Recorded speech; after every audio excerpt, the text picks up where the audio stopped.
আসসালামু আলাইকুম সম্মানিত ভিউয়ার্স, এই যে দেখুন আজকে স্মার্ট নেপিয়ার ঘাস কাটতেছি। তো কাটিংগুলো আমরা ডেলিভারি দেব। এই যে এরকম ঘাস আপনার গরু ছাগলকে খাওয়াতে পারবেন। দেখুন কত সুন্দর পাতা আর পাতা, একদম নিচ থেকে উপর পর্যন্ত এক একটা জোপে অনেকগুলো পর্যন্ত ঘাস হয়ে থাকে। কত সুন্দর জোপা, দেখুন কি পরিমাণ ঘাস, পুরো জমিতে ভরাট ঘাস।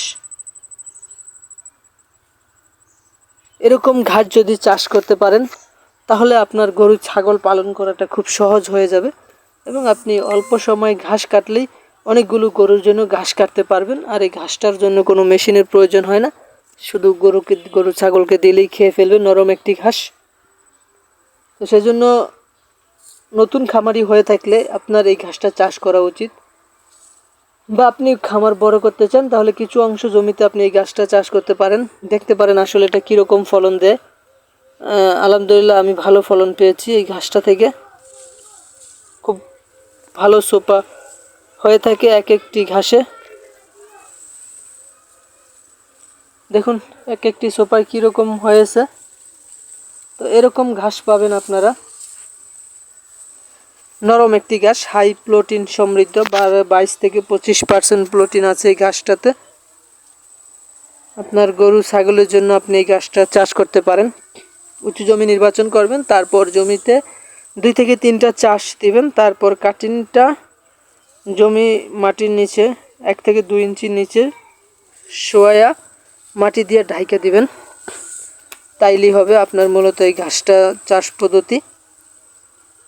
খুব সহজেই চাষ করা যায়, তেমন কোনো ঝামেলা নেই। আর ফলনটা দেখুন কীরকম, প্রতিটি ছোপা কীরকম পাতা হয়েছে এবং এক একটি ছোপা এগুলো আরও বড় হবে। এটা হচ্ছে গরু ছাগলকে খাওয়ানোর উপযুক্ত একটা স্টেজ। এটা আমরা আরও দীর্ঘদিন রেখে দিব, আমরা যেহেতু কাটিং করব। এটা থেকে আরও পরিপক্ক কাটিং হওয়ার পরে আমরা এখান থেকে কেটে তারপর ডেলিভারি দেব। আমরা আরেকটি জমি থেকে এখন কেটে ডেলিভারি দিচ্ছি।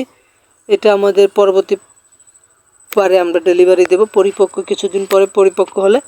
তো দর্শক, এরকম অধিক পাতাযুক্ত ঘাস যদি চাষ করতে চান আমাদের সাথে যোগাযোগ করতে পারেন। স্ক্রিনে দেওয়া নম্বরে যোগাযোগ করলে আমরা সারা বাংলাদেশে ঘাসের কাটিংগুলো পৌঁছে দিতে পারবো। তো দর্শক, আমার ভিডিওটি ভালো লাগলে আমাদের চ্যানেলটি অবশ্যই সাবস্ক্রাইব করে পাশে থাকবেন এবং অন্যকে দেখার জন্য আপনি একটু শেয়ার করে দিবেন, যাতে অন্যরাও এরকম ঘাস থেকে উদ্বুদ্ধ হয়ে এবং সেখান থেকে চাষ করতে পারে। দর্শক, তো আজকে এ পর্যন্তই। ভালো থাকবেন, সুস্থ থাকবেন। আল্লাহ হাফেজ।